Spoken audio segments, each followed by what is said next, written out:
m'appelle Mélodie, j'ai 8 ans et je suis en 2e année. Les amis, les animaux. Dans ma maison, il y a un chien, une chienne, un chat, une chatte. Mélodie, c'est une enfant qui a de la difficulté d'apprentissage. On m'avait fait suggérer à l'école de lui faire passer un examen neurologique pour savoir exactement de quoi elle souffrait. Après l'examen neurologique, elle a un déficit d'attention et puis la dyslexie serait en cause aussi. En amenant ce diagnostic-là à l'école, je pensais que j'aurais plus d'aide, plus de soutien, mais ça a l'air très compliqué. Je me questionne sur le fonctionnement de l'école à la maison, puis ce documentaire va m'aider dans ma recherche. En posant des questions, mais je trouve que ça va éclaircir peut-être beaucoup de points d'interrogation.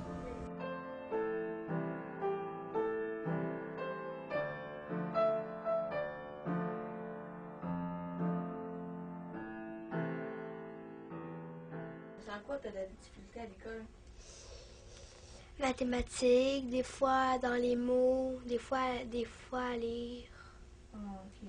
Lecture et des fois l'écriture, des fois les mathématiques. C'est difficile. Quand elle est à la maison avec moi, elle apprend bien ses contacts un à un. Fait que je me suis dit, il va y avoir des familles ou des personnes qui ont fait le choix de les garder chez eux. Fait que j'ai commencé à vérifier sur Internet. Là, j'ai fait, ça serait peut-être une option pour elle et pour moi aussi. Parce que le soir, quand elle arrive, elle est fatiguée, elle a déjà sa journée dans le corps. C'est de voir ses leçons, ça n'intéresse pas bien. 666.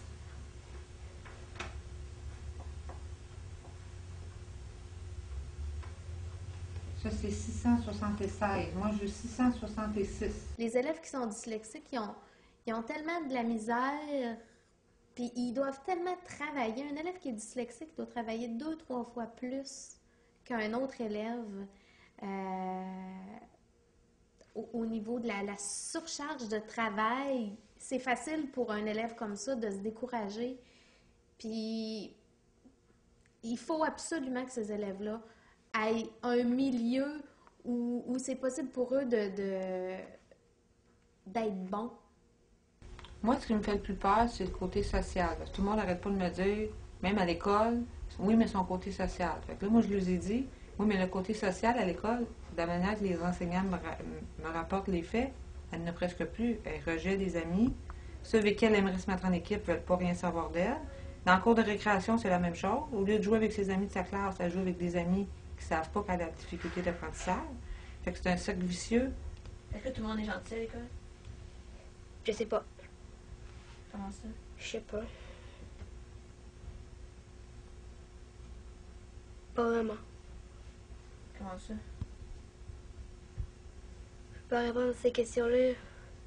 La socialisation des enfants éduqués à la maison, c'est une socialisation, je pourrais dire, spécifique. C'est-à-dire que souvent, on choisit dans quel endroit nos enfants vont socialiser. Moi, personnellement, malgré le fait que je sois enseignante, je crois pas que j'enseignerais à mes enfants parce que je pense que je leur enlèverais quelque chose, tout l'aspect social, tout l'aspect relationnel qui est tellement important pour le développement, le développement d'un futur adulte, d'un enfant. C'est vraiment important la socialisation à l'école. Est-ce que tu crois que ta vie sociale est compromise en faisant l'école à la maison? Non, pas vraiment. Parce que c'est sûr que si je déciderais comme de rester à la maison puis juste de faire des activités juste à la maison, là, oui, peut-être. Mais le fait que je peux quand même sortir, il y a l'après-midi, je sors, je fais des activités. Fait que non, je sens pas que ma vie sociale est compromise. C'est évident que le côté social que l'école apporte, l'école à la maison, n'est pas en mesure de l'apporter, selon moi. Et le lit de Sandra et le lit de Bordeaux. Que le drap était ouvert au complet. L'hiver, des fois, là, on est toujours obligé de s'habiller, de se déshabiller, de se remettre des affaires. Quand tu vas à la récréation? Non, maintenant, c'est l'hiver, là. Moi, je voulais vous parler de ma fille. Oui. Elle a dit, depuis la maternelle, je songe à la retirer de l'école. D'accord. J'ai vu au début que c'était pas facile pour elle, difficulté d'apprentissage. Puis là, cette année, on ne veut plus la garder à l'école ordinaire, régulière. On veut l'envoyer dans une école spécialisée pour des troubles d'apprentissage. D'accord. Ce que j'ai accepté.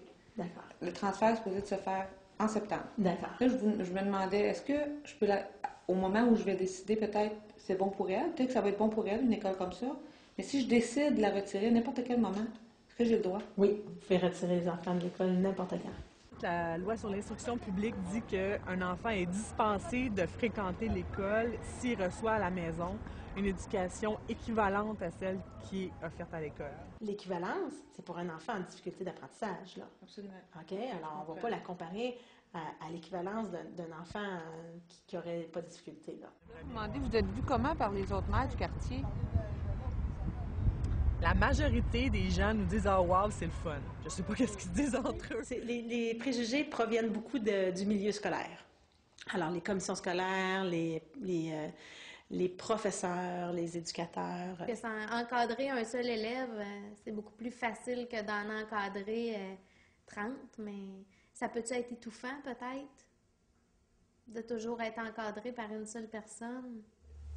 C'est sûr que si moi je prenais la décision de la garder à la maison, c'est sûr que je prendrais 2-3 heures semaine avec un intervenant qui serait préférable pour Mélodie avec ce qu'elle a comme difficulté. En allant au symposium, toutes les petites rencontres qu'il y avait de 1h à 1h30 par catégorie, je trouve que c'est la place où on a eu le plus de renseignements.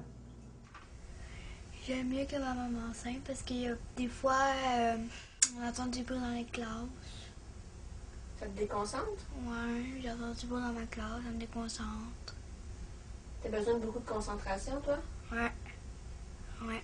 C'est sûr que moi, mon objectif, si j'ai l'intention de la garder, c'est pour essayer de récupérer le plus de retard qu'elle a ou même essayer de récupérer le retard. Peut-être qu'elle ne réussira jamais à récupérer le retard. La dyslexie, ça va la suivre toute sa vie. Le plus important, c'est de penser au bien de l'enfant et non à ce que nous, on pense. Essayer de prendre le pour et le contre, puis de se dire que si on décide de plonger là-dedans, c'est une aventure, qu'il faut qu'on mette l'enfant dans l'aventure. Il ne faut pas l'envoyer comme ça, lui comme ça, prendre une décision du jour au lendemain. C'est de le préparer, de faire croire que c'est comme un projet, de faire comprendre que c'est une autre façon d'aborder l'école.